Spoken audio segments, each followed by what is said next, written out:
So, from things on the move to a story about one group who vowed to stay put. They've been protesting outside Campsfield in Oxford for the last 17 years.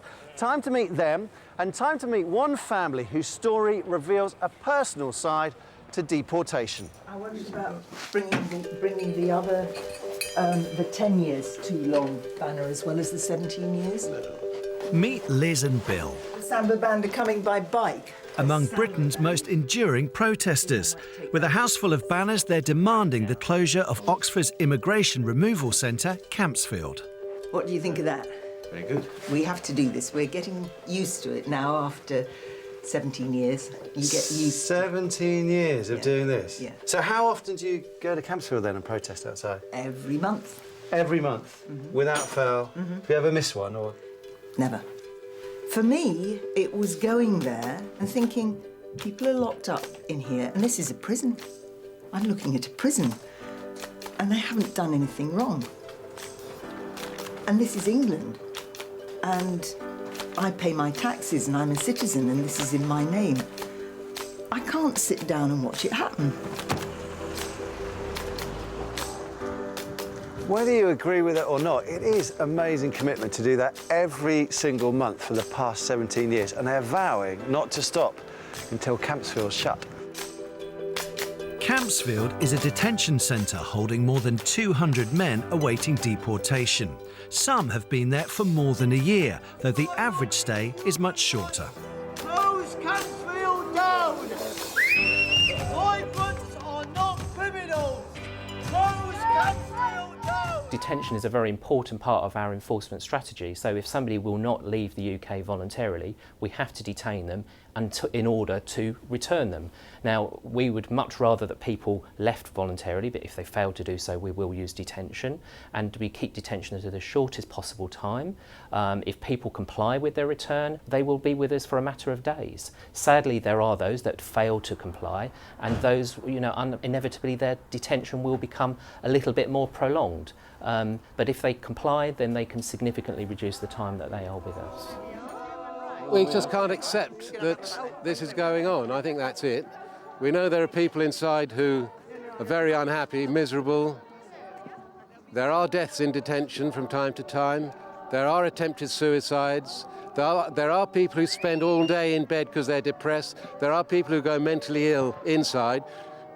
We know that they like hearing that there's support from outside, but for ourselves, we just cannot accept that this is going on in the country we live in. It is wrong to lock up innocent people. We don't have all the answers, but what we can do is point out something that's wrong. So if you ask me for the solution, I can't give you all the answers. That's the point of talking about it. As the government tries to crack down on the number of migrants entering Britain, the protesters say simply locking them up is wrong.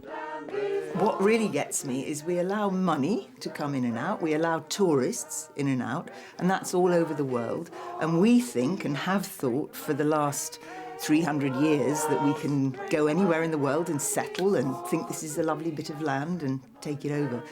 And yet we can't be civilised about people coming here and just do the normal thing of, is there work for them? If there isn't work for people, they'll go somewhere else. They come here because there's work. Over the years, there have been problems at Campsfield, hunger strikes, a suicide and fires. Asylum seekers protested they were held for months in limbo, with no prospect of removal or release. Helped by a retired priest, Bob Ninde, one man was granted bail from Campsfield.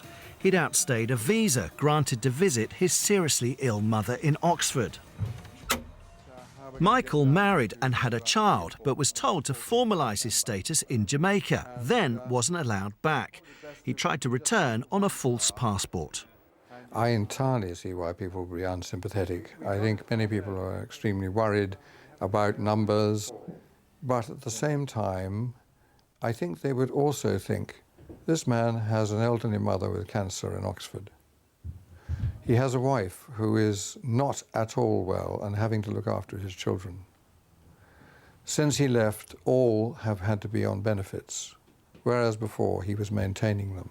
Able neither to work nor claim benefits on bail, Michael was shocked by Campsfield. The people, when you ask them for help, you don't get no help here. All them put you is under more stress and depression. You know you're under stress, you know that you're in some place where you're not supposed to. And when your people come and visit you, I'm not gonna say this feel horrible, it's just, you know, you're watching them going through that door and you is not like you're still in prison. And that is the worst thing I can think of in my life.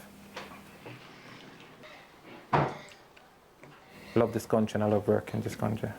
So I never used to work in the Caribbean. This is the only country that I come and work. And I just love to work. I love to work on a building site. I love to drive forklift. And that is my priority. Yeah. The immigration guy said to me, oh, you know that you don't allow to work. So I do what them said, I don't work. But it put me under stress to know that birthday coming, Christmas coming, and I cannot buy my kids them nothing. Michael's youngest son, Troy, was born in Britain. He'll be separated from his father if Michael loses an appeal against deportation. To watch a grown man be beaten by a 7-year-old? 7? Yeah. OK. It's not going to be pretty. That's in. Technically, that is a goal. Do you remember going to the detention centre to visit? Yeah. Yeah? What was that like? Nice. Because I get to see them more often. OK, nice, because you got to visit the family. Meanwhile, big sister Satania, who came to England with her dad as a 10-year-old and went to school in Oxford, also ended up in detention. 2 police officer comes in, you're on arrest for being an overstay. I was like, you what? And I said, can I make a phone call? They said, who do you want to phone? I said, my dad. They said, your dad is locked up too. And to complete the picture, her brother O'Dane has already been deported to Jamaica after a drink driving conviction. His grandmother has flown out to be with him, frightened he won't be able to cope in a country he barely remembers. You don't send them back here. That's wrong. Yeah, you don't send them here, man. That's really wrong. There's nothing here for young people, you know. Nothing here for young people except violence. Nothing here for them. They can't make it in this country. No, they can't make it in Jamaica. Odian, don't have no one in Jamaica. You don't know nothing about Jamaica life. There's a lot of crime going on out here now. Very, very much is a lot. And I'm sorry for him. Just feel lost and just feel like deserted. Just being here. I feel like I ain't got a life out here. I just feel disgusted. I hope the Home Office would reconsider and let Odian come back to England where his family is. Because I don't know what's going to happen to his life. He's in danger out here. Is he a whole one or is he a half? I don't know. Let's call him a half, all right? It's not like we ain't got families here. We don't know anybody in Jamaica. We left Jamaica when we were young. 19. 14 and a half. And, you know, for them to take... Basically, they're just breaking up a family, which is not right, because they wouldn't like nobody to break their family up. The really teeny one, what we saw, is my baby sister. With an extended family legally in Oxford, the Sinclairs will soon hear where the authorities think they belong. And one's cat in EastEnders. Right. One's cat in EastEnders? Meanwhile, 17 years on, the demonstrations continue. Campsfield House for us is a very important part of our detention estate. It's been with us for a number of years and we're committed to maintaining a presence at Campsfield for the future. It provides a valuable service. The staff are very caring towards the detainees there. It's the sort of place where if I was a detainee, I would want to be at somewhere like Campsfield House. I would be so ashamed of myself if I stopped doing something. I couldn't stop. Because I know it's happening. And I understand why people want to close their eyes to it, don't want to see it. They don't want to see things which are uncomfortable. It's a very uncomfortable subject.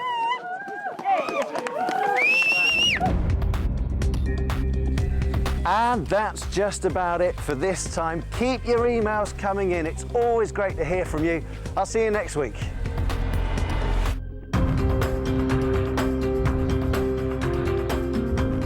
And on the most depressing day of the year, we're teaching Matilda that riding the skateboard is great fun. the secret to happiness.